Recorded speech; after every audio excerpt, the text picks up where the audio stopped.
ከዛን የቤተክርስቲያን ዶግማዊ ቀኖናዊ ስርዓቷ ውስጥ ነው እየተገባ ያለው። የጋብቻው ስልጣና ሃይማኖት ማፍረስ ብቻ ነው። ቤተክርስቲያን ያልወከለቻቸው የቤተክርስቲያን ስርዓት ያልጠበቁ እየዘፈኑ እየደነሱ እየጨፈሩ ገንዘብ እየሰበሰቡ የቤተክርስቲያን ቅዱሳን አባቶቻችን ጻድቃን ሰማዕታቶቻችን ቤተክርስቲያን ጾም ጸሎት በምትይዝበት ወቅት ዓመታዊ ክብረ በዓል በምታከብርበት ወቅት በተለይ የቅዱስ ገብርኤል ዓመታዊ ክብረ በዓል የእመቤታችን የዓመታዊ ክብረ በዓል አስተርእዮ በዓል አጀንዳ መሆን ይፈልጋል። ሰላም ጤና ይስጥልኝ ውድ የአርያ ሚዲያ ቤተሰቦቻችን እንደምናላችሁ በእያላችሁበት ሰዓት አቆጣጠር እንዳላችሁበት ሁኔታ ሰላማችሁ ብዝት ይበል ማለት ፈልጋለሁ። ወንድም እህቶቼ ታላቅ ታናሾቼ እንደየእድሜያችሁና እንደየክብራችሁ መጠን በእያላችሁበት ሰዓት አቆጣጠር ሁላችሁንም ሰላማችሁ ይብዛ። ከነመላ ቤተሰቦቻችሁ ከክፉ ነገር ተጠበቁ። ታሞ የተኙ በሆስፒታል ያሉ በጸበል ስፍራ የሚገኙ በእስር ቤትና በስቃይና በመከራ በስደት ውስጥ የሚገኙ ወገኖቻችንም እግዚአብሔር ያስብልን፣ ከክፉ ነገር በሙሉ ይጠብቅልን። ዛሬ መረጃዎች ይዤላችሁ መጥቻለሁ። ዛሬ ጾም የገባው ሁለተኛ ቀን ላይ እንገኛለን። ዛሬ 10 ነው አይደለም? መስቀል ኢየሱስ የምናከብርበት ቀን ነው። በዚህ ቀንም ተጨማሪ መረጃዎች ይዤላችሁ መጥቻለሁ። ከደቂቃዎች በፊት አሁን ሊቀ ሊቃውንት ስሙር አላምረው ምላሽ ለአደባባይ ይዘው ወጥተዋል። የእሳቸው የአደባባይ ምላሽ ምን ይመስላል? እሱን የምናየው ይሆናል። ሌላኛው መረጃ ደግሞ ዲያቆን ዘማርያም ለኦርቶዶክሳውያን አጭር መልእክት አስተላልፏል። ለሁላችንም ማለት የሚሆን ነው። እሱ መረጃ ማጋራችሁ ይሆናል። የኢትዮጵያ ኦርቶዶክስ ተዋሕዶ ቤተክርስቲያን ቅርስን በተመለከተ የተዘገበ መረጃ አለ። እሱን ከኛ ጋር እየይዤ አቀርብላችኋለሁ። በማር እየተለወሰ መርዝ ይዤላችሁ መጥቻለሁ። እሱን በማስከተል የመርካቶ አቡነ መርካቶን ይዤላችሁ መጥቻለሁ። አቡነ መርካቶ ማን ናቸው? በዚህ ዘመን ሳሉ ወይ? አሁንስ ስለሳቸው የተነገረ ነው? ራሳቸው እኔ ነኝ ብለው መጥተዋል። ከዛ በማስከተል የጋብቻን ጉዳይ በተመለከተና አዲስ አጀንዳ የሆነ ጉዳይ ይዤላችሁ መጥቻለሁ። እነዚህ ጉዳዮች በጣም አደገኛ ናቸው። እናንተም ብትመለከቷቸው ለራሳችሁም ለቤተሰቦቻችሁም ለወገናቻችንም ይጠቅማልና መረጃውን ማጋራችሁ ይሆናል። ሌሎች መረጃዎች አያይዤ እቀርብላችኋለሁ። አርያ መካሻ ነኝ። ይህ የአርያ ሚዲያ ነው። መረጃዎቻችን ለሁሉም ሰው እንዲደርስ ሰብስክራይብ፣ ላይክ ኤንድ ሼር በማድረግ መረጃዎችን ለሁሉም ሰው አጋሩልኝ። ከመሸጋገሪያ በኋላ እንገናኝ።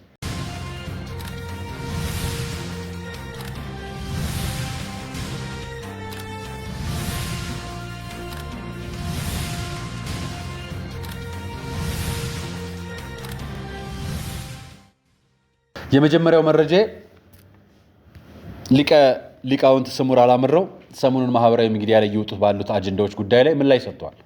የእሳቸው ምላሽ ኢየሱስ የሚሉ አጋንንት ተባረዋል ብለው ነው ምላሽ ሰጡት። እነማንን ይሆን አትሉም? ኢየሱስን የሚሉ አጋንንቶች አሉ እንዴ? አጋንንቶች የኢየሱስን ስም ይሸሻሉ። ነገር ግን አጋንንቶች አምላካቸውን ያውቃሉ። አጋንንቶች የፈጠራቸውን ያውቃሉ። ሰይጣኖች የፈጠራቸውን ስለሚያውቁ ማን እንደሆን ካውቃለሁ ብለው በአደባባይ እሱ ባለበት መስክረዋል። እሱንም ከመጽሐፍ ቅዱስ ወንጌል ታገኙታላችሁ። ታዲያ ዛሬ እሳቸው የተናገሩት ንግግር ለማን እንደሆነ እንዲገባችሁ መረጃውን ልንገራችሁ። ማህበራዊ ትስስር ገጻቸው ላይ የጻፉትም ጽሑፍ እንዲህ ይላል። ኢየሱስ የሚሉ አጋንንት ተባረዋል። ሰሞኑን ኢየሱስ በማለት የተባረሩት የሚል ቁራጭ ቪዲዮ ሲዞር አየሁ።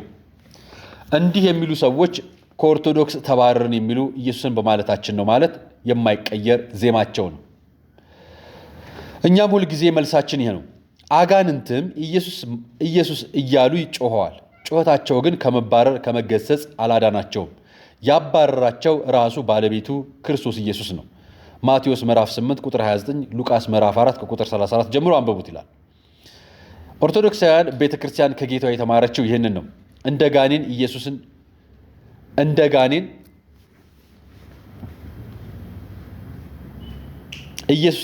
የሚሉት ሁሉ ስሙን ለድህነት ያይደለ ለክህደት ሲጠሩት ይመከራሉ፣ ተው ይባላሉ፣ አልሰማ ሲሉ ይባረራሉ፣ ይወገዛሉ። የሚባረሩትም አጋንንቱ ብቻ ሳይሆኑ ጌታ ጌታን የሚሉ ከጋኔን ያልተለየ ጩኸት የሚጮሁ ሰዎች ሁሉ ናቸው። ከቶ አላወቅኳቸውም ከኔ ራቁ ማለት ማቴዎስ ምዕራፍ 7 ቁጥር 23ን አንብቡላቸዋል። እናም የተባረራችሁት ኢየሱስን እንደ አጋንንት ጩኸት እንደ ቅዱሳን መላእክት እንደ አጋንንት ጩኸት እንጂ እንደ ቅዱሳን መላእክት እንደ ቅዱስ ገብርኤል ስላልጠራችሁት ነው። በተረፈ በአንድ መደበኛ የእሁድ አገልግሎት ጊዜ ብቻ ጌታዋን ክርስቶስን ማዕከል ባደረጉ 52 የምስጋና አይነቶች የምታመሰግን ቤተክርስቲያን ናት ኦርቶዶክስ ተዋሕዶ ቤተክርስቲያን። ስለዚህ ኦርቶዶክስ ክርስቶስ ማለቷን ትቀጥላለች፣ አታቆምም ብለው ማህበራዊ ሚዲያ ላይ ሰሞኑን አጀንዳ መሆን ለፈለጉት ምላሽ ሰጥተዋል።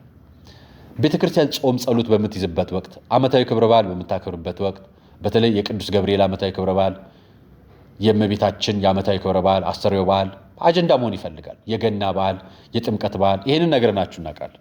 ሰሞኑን አጀንዳ መሆን ከፈለጉት መካከል አንደኛዋ ከዚህ በፊት ዘማሪ የነበረች ምርትነሽ የምትባል እህታችን ወጥታ በአደባባይ ኢየሱስ ስለተባልኩ ከስላሴ ቤተክርስቲያን አዳማ ሄጄ በድንጋይ ተወገርኩ ብላናለችና ነግረናችሁ እናውቃለን። አዳማን የማስቀድስበት ቦታ ነው ስላሴ ቤተክርስቲያን ሲሄድ ማለት ነው። እና አባሩኝ በድንጋይ አለች። አውደ ምሕረት ላይ ድንጋይ የወረወረ እስከዛሬ የሰማነው ከሷ አፍ ብቻ ነው። ያየነው የለም፣ በተግባር የኖረ የለም። ከአውደ ምሕረት ላይ በድንጋይ የወረወረ ማንንም አታገኙ። ምንፍቅና ያስተማሩ ጳጳሳትም ካህናትም ብታያቸው ድንጋይ የወረወረባቸው ሰምታችሁ አታውቁም። ጠርተው የሚመክሯቸው ሊቃውንት ናቸው፣ አባቶች ናቸው። ቤተክርስቲያን ነች የምትመክረው። ከመከሯቸው በኋላ እምቢ ሲሉ አልመለስ ሲሉ በአደባባይ ታወግዛለች፣ ትመክራለች፣ ትገጻለች፣ ታስተካክላለች፣ ታርማለች፣ የቻለችውን ትጥራለች። ሊቃውንቶች ጉባኤም ከዚህ የተለየ ነገር አድርጎ አያውቅም። ቅዱስ ሲኖዶስም ከዚህ ውጭ የተለየ ነገር አድርጎ አያውቅም። አሜሪካ ያለው ሲኖዶስ እንትን ያለው ሲኖዶስ ብላችሁ አሜሪካውን ለማጥላላት እዚህ ያለውን አባቶቻችን ሊቃውንቶችን ለማጥላላት የምትሞክሩት ሙከራ ስህተት ነው። ኢየሱስ ኢየሱስ የሚሉ አጋንንቶችም አሉ። በቅዱሳን በጻድቃን በሰማዕታት ቃል ኪዳን ረድኤት መሰረቷን አድርጋ በክርስቶስ የመሰረተችው ቤተክርስቲያን ደግሞ እንዲህ ስላላችሁ አባራችሁ አታውቅም። እንዲህ ያለም ተባራ አታውቅም። ምክንያቱም እሑድን አይደለም ከ365ቱም ቀናትም ቅዳሴዋን ስታስቀድስ ቤተክርስቲያን ክርስቶስ ከመጣበት ክርስቶስ ከውልደቱ ክርስቶስ እስከ ስቅለቱ ድረስ መከራውና ስቃዩን እያሰበች ያንን ክቡር ስጋና ቅዱስ ደም የምታቀብል ቤተክርስቲያን ክርስቶስን ብላ ነው ይህን የምታደርገውና ይሄን በማድረግ ተለየው የምትሉትን ስህተት ነውና ይሄንን መረጃ የተዛባ ነው። ብዙዎቻችሁ አሁንም በዚሁ ትቀጥላለች ቤተክርስቲያን ከዚህ የተለየ ነገር አድርጋ አታውቅም፣ ወደፊትም አትለይም ብላ መረጃውን በሊቀ ሊቃውንት ስሙር አወራ ምረው መረጃቸውን አጋርተዋል። እኔ ሌላ መረጃ ይዤላችሁ መጣሁ። ቤተክርስቲያን ምዕመናን ብዙ ጊዜ አጀንዳ ይመጣብናል፣ የሚመክረንም እናጣለን። ማህበራዊ ሚዲያ ላይ ለተቀመጠን ብዙዎቻችን ደግሞ ዲያቆን ዘማርያም እንዲህ አይነት መልእክት አጋርቶናል። እስኪ ስሙት። ይሄ ለምናን ለወንድሞችም ለእህቶችም ማስተላለፍ መልእክት ነው። እና አብይ ጾሙን የሰላም ያደርግልን። እንደ ወትሮ ዝም ብሎ ሲገባ አብረን ገብተን ሲወጣ አብረን ከመውጣት እሱ ይታደገን። ለሀገራችን በተለይ ጠቀሜታ ያለው፣ ለዓለማችን ጠቀሜታ ያለው፣ ለክርስትና ህይወታችን ጠቀሜታ ያለው ያደርግልን። ምላሽ የምናገኝበት፣ ያልወለዱ የሚወልዱበት፣ ትዳር ያጡ ትዳር የሚያገኙበት፣ የታመሙ ሰዎች የሚፈወሱበት፣ ሰው ያጡ ሰው የሚያገኙበት፣ የተራቆቱ የሚለብሱበት፣ ሰው የተራቡ ሰዎች ሰው የሚያገኙበት ያደርግልን። በዚህ ዘመን በጓደኛ ተከቦ ብቸኛ እንደመሆኑ ከባድ ነገር የለም። በጣም ከባድ ነገር። ብዙ ሰዎች እንደዚህ አይነት ሰዎች አሉ። በጣም ጨቅ ጓደኛ አለ የሚል ሰው አለ። አንድ ግን የልብ ጓደኛ የለውም። ፌክ የሆነ ላይፍ ማለት አንድ እዛ ላይ የሆነች በህይወታችን ኮሽ ያለች ነገር ስትከሰት ብንሎ የሚጠፉት ብቸኛው እኛ ብንቸገር እኛ ብናጣ ብንወድቅ ሊያነሳን የሚችል የታመነ አምላካችን ፈጣሪያችን እግዚአብሔር ነው። ሰው ምንም አይጠቅምም፣ እንዳትሳሳቱ። ሰው የሚጠቅመን እኛ ከእግዚአብሔር ጋር እስከሆነ ድረስ ብቻ ነው። ሰውንማ አየነው። ስንት ጓደኞች ነበሩ፣ ስንት አቦ አቦ ሚሉን ነበሩ፣ ስንት ጀማ ነበረን። ቲማችን እንዴት ነበረ? ሰው የሚያስቀና። አትደነቁ። በቃ ብዙ ባልንጀራ ስላላችሁም አትቆፈሱ፣ ምንም ሰው ስለሌላችሁም አትዘኑ። የሁላችን ወዳጅ እግዚአብሔር ክርስቶስ አለን አይደለ? እሱ ካለ ለምን ችግር አለ? እዚህ እንደ ትልቅ ብርቅ ማታወርት። በቃ ሰው ቢኖር ሳይየው ባይኖርም ደግሞ ከሱ ጋር ከሆናችሁ በቂ። ላሴችን አብይ ጾሟን የጾም ዋና ዓላማ ራስን ፈቃደ እግዚአብሔር ለፈቃደ እግዚአብሔር ራስን ማስገዛት፣ ፈቃደ ነፍስን በፈቃደ ስጋ ላይ እንዲሰለጥን ማድረግ፣ ፈቃደ ስጋ ለፈቃደ ነፍስ እንዲገዛ ማድረግ ማስቻል። በቃ አሁን ነገ ቀበላው እንዴት ነው የምናደርገው? እናስብበት። ይሄን መልእክት ከቀበላው በፊት ነው ያደረገው። እኔ ደግሞ ለጾሙ ይሄ መልእክት ለሁላችንም ይጠቅማል። ተደናቂ ስለሆነን አዋቂዎች ብዙ አዋቂዎች ናችሁ ስላሉን አዋቂ አይደለም። ከክርስቶስ በላይ አዋቂ የለም። ከእግዚአብሔር በላይ አዋቂ የለም። ብዙ ወዳጆች ስላሉንም ወዳጅ አለን ማለት አይደለም። ብቸኛ ስለሆነን ብቸኛ ሆነን ማለት አይደለም። ገብቶ ወጣ፣ ጾም ተጀመረ፣ ጾም አለቀ መባልም የለብንም። ክርስቲያን ከሆንን ክርስቲያን ሆነን በክርስቶስ እንድንኖር ነው የሚያዘን ወንድማችን። እባካችሁ እንድንኖር ወደ እግዚአብሔር እንቅረብ። የበደሉን ይቅር በማለት የበደልናቸውን ይቅርታ በመጠየቅ የከፋንን በመተው የጀመርነውን በመጨረስ የእግዚአብሔርን በመንገድ በመከተል በማስቀደስ በመጾም በመጸለይ ከፈጣሪ ዘንድ ፍጹም ጥያቄያችንን በፍጹም ንጹህነት ሄደን በመጠየቅ ቅዱሳኑ ጻድቃኑ ሰማዕታቱ በመልጃቸው እንዲራዱን በመጠየቅ ይችን ጾም ጀምረን እንጨርሳት። የምንጨርሳት ደግሞ ጀምረው ጨረሱ ለመባል ሳይሆን የጠየቅነውን አሳክተን ወደ ፈጣሪ ቀርበን የምንመልስበት ዘመን ያድርግልን የሚል መልእክት ነው። መልእክቱን ለሁላችንም ስለሚጠቅም ነው ያጋሯችሁ። ዲያቆን ዘማርያም በጣም እናመሰግናለን። እንዲሁም ስለ ቤተክርስቲያን ከተነሳ አይቀር እችም ቤተክርስቲያን ታሪክ ስሟት። የኛም ቤተክርስቲያን ጉድ ላመጣላችሁ። ከ1000 ዓመታት በፊት የተገነባችው የቅዱስ ኦርቶዶክስ ቤተክርስቲያናት መካከል በጣም ዝነኛ የሆነችው ቦያና ቤተክርስቲያን ናት እቺ ማለት ነውና ቦያና ቤተክርስቲያን ለቅዱስ ኒኮላስ እና ለሰማዕቱ ቅዱስ ፓንቴሌሞን ተብላ የተገነባች ናት። ከ1000 ዓመታት በፊት መገንባቷ ብቻ ሳይሆን ማለት ነው 1259 በፈረንጆች አቆጣጠር ማለት ነው የተሳሉ ቅዱስ ስዕሎች አሉ እዚህ ውስጥ ማለት ነው። ቅዱስ ምስሎች አሉ።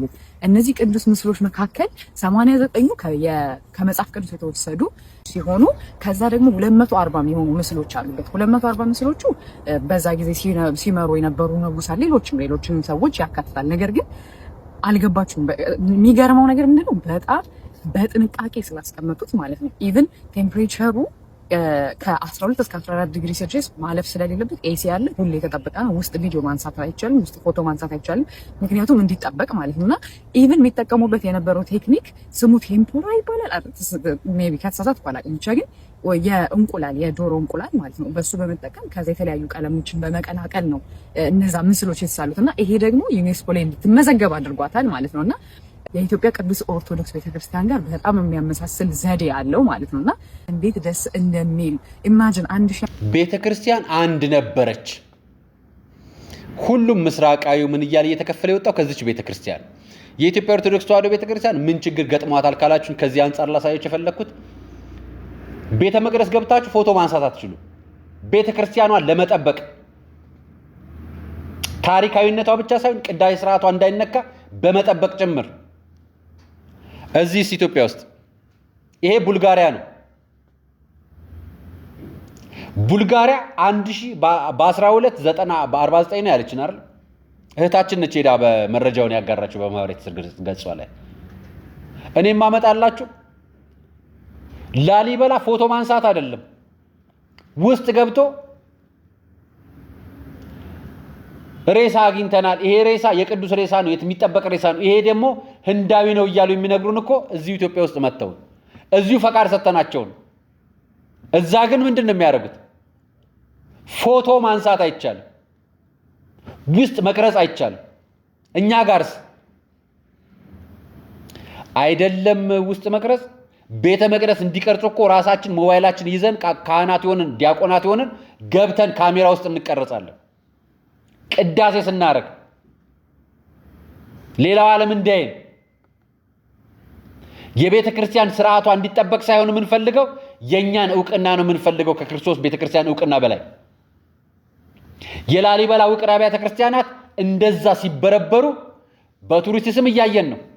ተቀርጾ ቪዲዮ ተሰርቶ ዶክመንት ተሰርቶ እየተለቀቀ ነው። ቅዱስ ላሊበላ ህንዳዊ እያደረጉት ነው። ይሄን ነገር ናቸዋል። አሁን ደግሞ ጣና ቂርቆስ ላይ መጥተዋል። ዩኔስኮትን መዝገብ በሚል ከዛን ምን ይመጣላቸዋል? ካሜራ ቀረጻው ይገባላቸዋል። እነሱ ጋር ስትሄዱስ ቡልጋሪያ ላይ ቡልጋሪያ አፍሪካን ለመቀራመት የመጀመሪያ አጀንዳ አድርገው የተወያዩባት ሀገር ነች አይደል? ኮሎኒያል ለመወረር አይደለም። እንትና እንትወስዳለ እንትና እንትወስዳለ እንትና እንትወስዳለ ተብሎ የተነገረላት ሀገር ነች። እዛች ሀገር ላይ ካሜራ ማንሳት ትችሉም። ቤተ መቅደስ ውስጥ እኛ ሀገር ላይ ስትመጡ ቤተ መቅደስ ገብታችሁ ካሜራ መቅረጽ ትችላላችሁ። ቅድስት ሥላሴ መንበረ ጸባዖትማ ራሳችን ስናስገባ ስትሪመር ስናስገባ እያየን ነው። ሌሎች እንደሚገቡ እናውቃለን። እንጦጦ ማርያም ብዙ ቦታዎች ላይ ታሪካዊ ተብለው የሚጠቀሱ ቦታዎች ላይ ይገባል። በይፋ ማለት ተከፍሎበት የሚገባበት ቦታ። ገንዘብ ከከፈልክ ምንም ታደርጋለህ። ከውጭ ሀገር የመጣ ከሆነ ኢትዮጵያ ውስጥ ከሆነ አይገባም።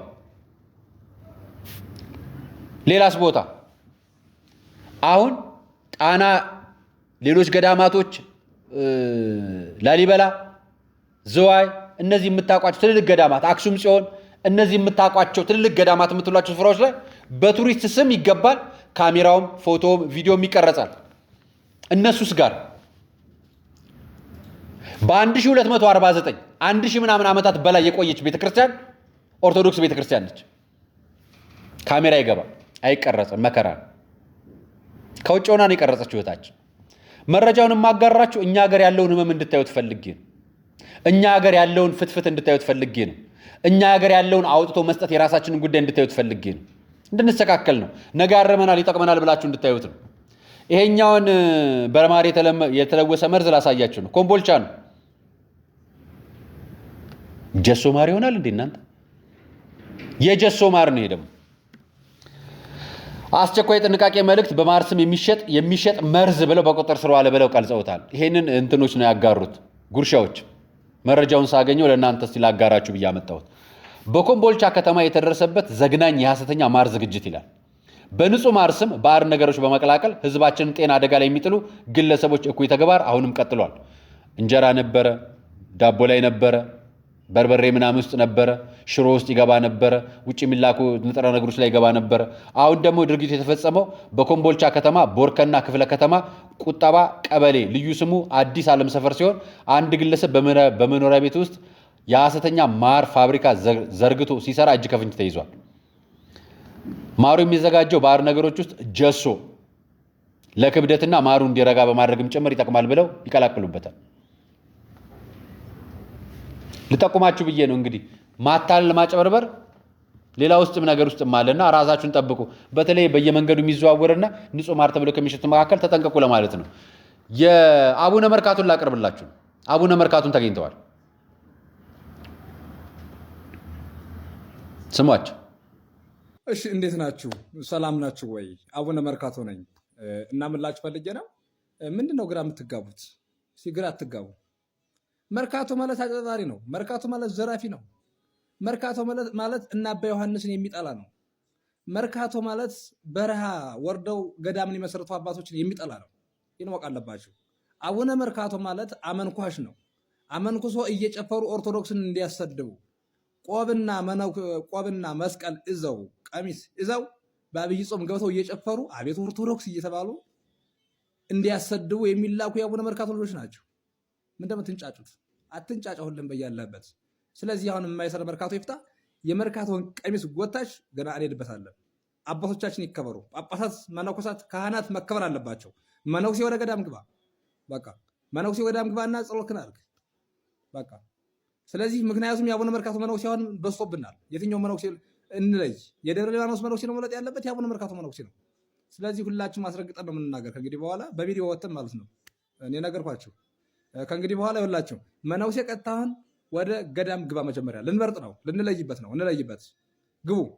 ካህን ከሆንክ የመነኩሴን ቆብ አታድርግ፣ የፀሐይ ቆብ የምናምን ታጨር። ካህን ከሆንክ ሻሽክን ጠምጥም።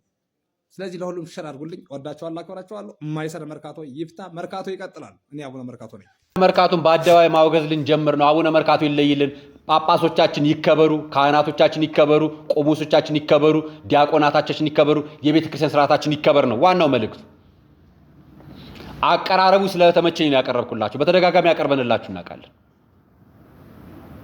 የመርካቶ ጳጳስ ሞልቷል። ቆብ እየገዛ የሚያደርግ አስኬማ እያደረገ የሚያደርግ ጥምጣም እየገዛ የሚያደርግ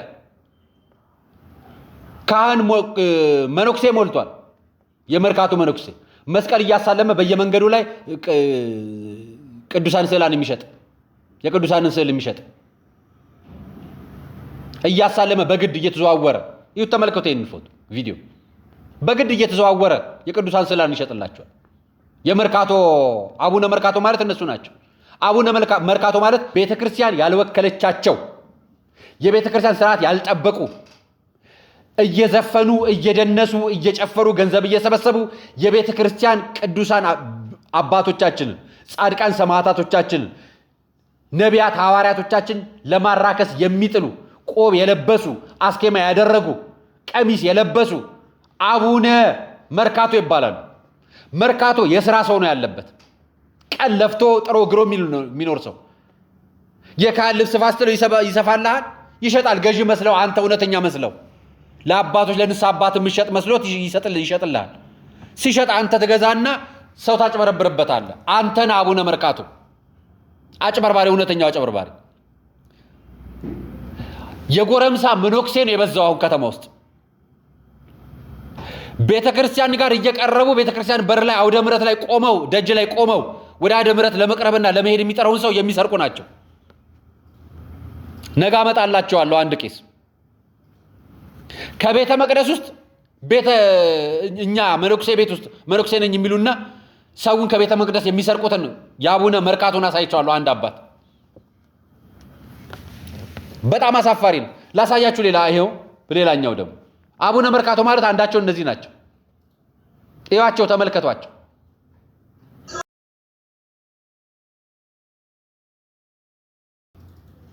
አቡነ መርካቶ ማለት እነኚህ ናቸው። ደናሽ ቄስ የለንም፣ ደናሽ ካህን የለንም፣ ተወዛዋዥ ካህን የለንም፣ ተወዛዋዥ ቄስ የለንም። እኛ የአቡነ መርካቶ ፍልፍሎች ናቸው እነዚህ። እነዚህንም ተመልከቷቸው።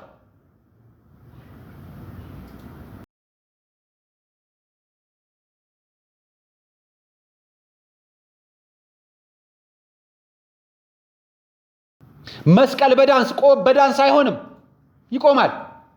ዘፈኑን ያላሰማችሁ አመቄ ነው። ደግሞ ወደ ብሔር የምትወስዱ አላችሁ። ሁሉም ጋር ያለው በነገራችን ላይ ሁሉም ጋር በየብሔሩ ዘፈን እስክስታ የሚመጣ በየብሔሩ ዘፈን ውዝዋዜ የሚወዛወዝ በየብሔሩ ዘፈን እየጨፈረ የምታዩት እንደገና መስቀል እየያዘ ላሳልምና እንትን ሽጡልኝ ግዙልኝ የሚል ሞልቷል። ይሄ ብቻ አይደለም፣ አስተምሮ የሚያሳስቱ የቤተክርስቲያን ለማሰደብ የሚጠሩ። ቤተክርስቲያን በነገራችን ላይ አትሰደብም። ቤተክርስቲያን ንጽሕት ነች፣ እኛን የምንጠጋት። ስለዚህ እችን ላሳያችሁ ልነግራችሁ ፈልጌ ነው ያመጣሁት። እንደውም ተጨማሪ ቤተ መቅደስ ያሉትን ደግሞ የሚያሳፍሩና አባቶች ደግሞ ላሳያችሁ፣ ዲያቆናትና አባቶች። ባለፈው አሳይቻችኋለሁ አይደል? ቤተ መቅደስ ይዘብ እግዚአብሔር ያሉ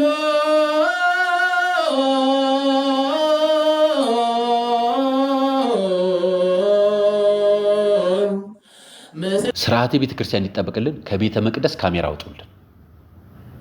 ስርዓተ ቤተ ክርስቲያን እንዲጠበቅልን ቅዳሴ ስርዓቱን በስነ ስርዓት የሚያመልክ ሰው እንጂ ካሜራ ይዞ የሚደግን ሰው አታስቀምጡብን። ይሄ በእርግጠኝነት ካሜራማኖች ወይ ደግሞ ለሰርግና ሌላ ፕሮግራም የገቡ ካሜራማኖች አይደለም ይሄን የቀረጹት። እሱን እነሱ ያስታውቃሉ ራሳቸው። እነሱ ከሰርጉ በኋላ ቅዳሴ እንዲህ አይነት ፕሮግራም ላይ አይቀርጹም፣ አቁመዋል። ስርዓተ ቤተ ክርስቲያን የሚያውቁ ናቸው በብዛት ብዙዎቹ፣ በጣም ማቃቸው። እኔም በምናያቸው በቪዲዮአቸው በስራቸው የምናያቸው ብዙዎቹ ስርዓተ ቁርባን አይቀርጹም። በቃ ወደ በሰላም ግቡ የሚለው አይቀርጹም እነሱ ራሳቸው። አሁን እነዚህ ነገሮች የተከናወኑ አይጠቅመንም። ቢቀረጽም የሚጠቅመን ነገር የለም። ምን ይጠቅመናል? አሁን እናየ ነው። ቅዳሴ ያስቀደሰ ሰው የለም አይደል? ወደ ቤት በሰላም ግቡ ይባል ምን ይጠቅመናል? ስለዚህ እባካችሁ የምትቀርጹትን ነገር ወቁ። አምልኮ ስርዓት በብዛት የሚቀረጹ ነገሮች ማወቅ አለባችሁ። በተለይ ካህናትና እዛ አካባቢ ያላችሁ ዲያቆናት የምታስተባብሩ የቤተ ክርስቲያን አስተዳደር ውስጥ የምትሰሩ ሰዎች እነዚህ ነገሮች እንዲቆሙ ማድረግ የእናንተ ኃላፊነት።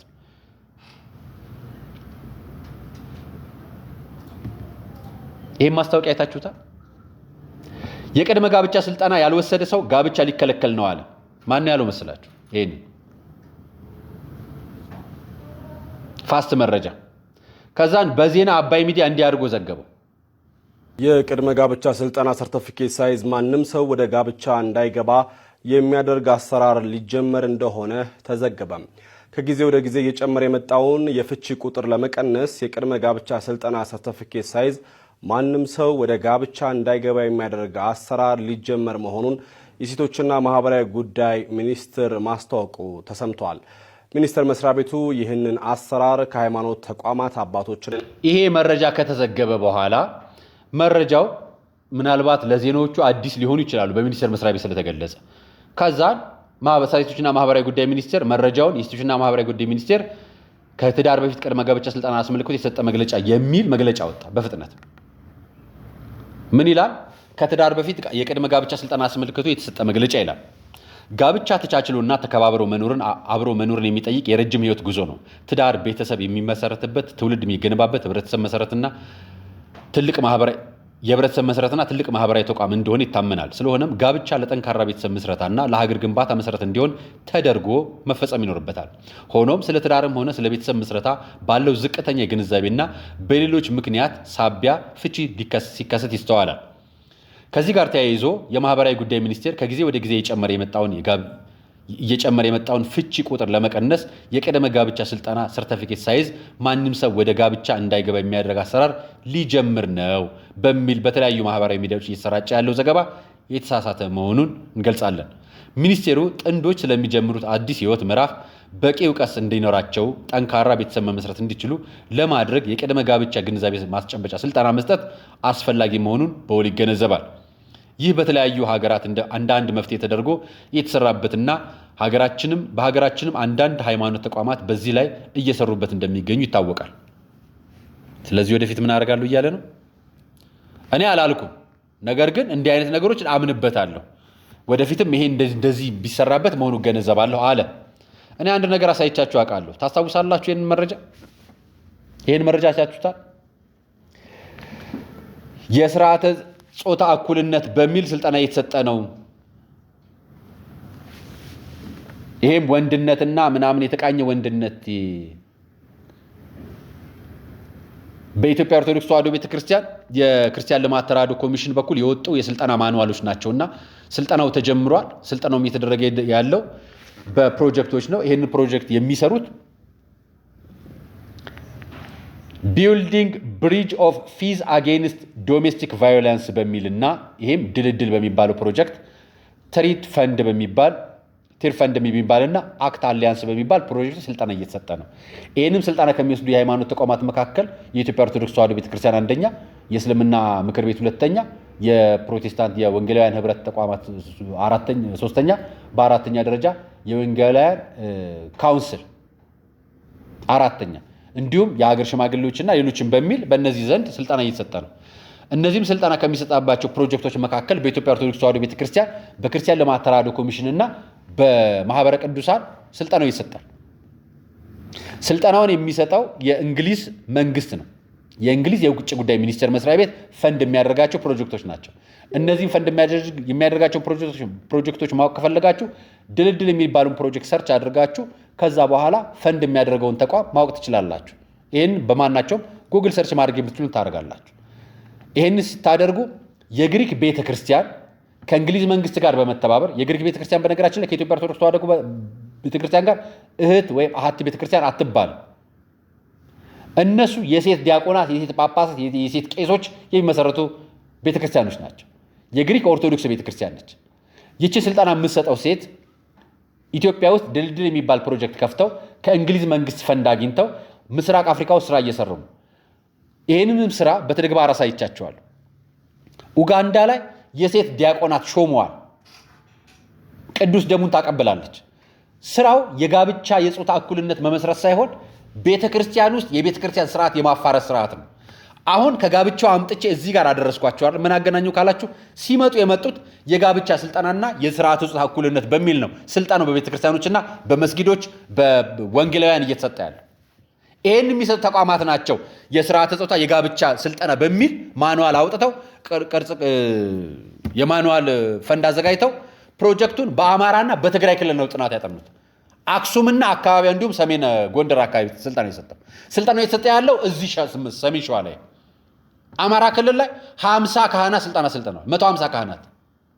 ይህም በፕሮጀክቱን ጥናቱን በደንብ በዝርዝር አሳይቻችኋለሁ። ምናልባት ያላያችሁ ሰዎች ካላችሁ ቃለ ቀርኒ ሚዲያ ላይ ገብታችሁ እዩት። ወደ ኋላ ገብታችሁት ዝርዝር ፕሮጀክቱን በተመለከተ እነዚህንም በተመለከተ ከስልጠናው መካከል እኛ የተቃወም ነው። አሁን ቀጥ ብለው ወዴት መጥተዋል? ወደ ሚኒስቴር መስሪያ ቤቱ መጥተዋል። ላሳያችሁ ስልጠናው ማንዋል ውስጥ ካሉት ዘርዝር ነገሮች። ይሄ በኢትዮጵያ ኦርቶዶክስ ተዋሕዶ ቤተክርስቲያን የልማት ተራድኦ ኮሚሽን የታተመ መጽሐፍ ነው።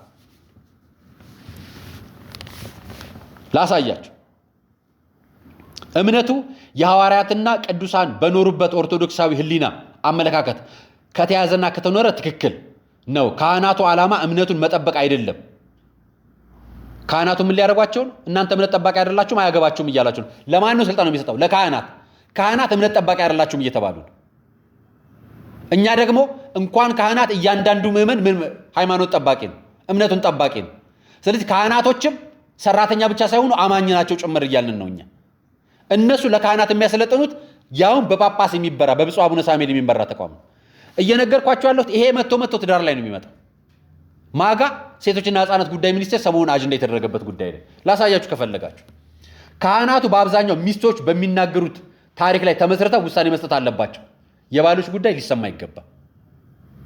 እየመጣውላችሁ ነው። አሁን ትዳር ውስጥ ነው እየመጡ ያሉት፣ ስልጠና እየሰጡ ያሉት። ስለዚህ ጋብቻ ውስጥ የካህናትና የሽምግልና ስርዓት እንዴት መሆን አለበት ብለው ስልጠና እየሰጧቸው።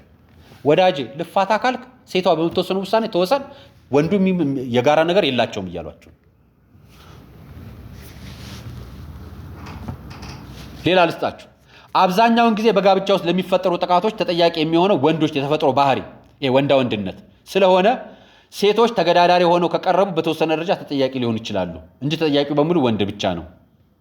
ትዳር ውስጥ እንዴት መከፋፈልን እየሰሩ እንደሆነ በቤተ ክርስቲያን ነው የሚሰራው። በነገራችን በትልቁን ነገር ሌላውን ነገር ላሳያችሁ፣ ሃይማኖታዊ አስተምሮቱን እንደሚንድ ይሄ ነገርኳችሁ። የሴቶችና ማህበራዊ ጉዳይ ሚኒስቴር መጥቶ እዚህ እንዴት እንደሚሰራበት ላሳያችሁ።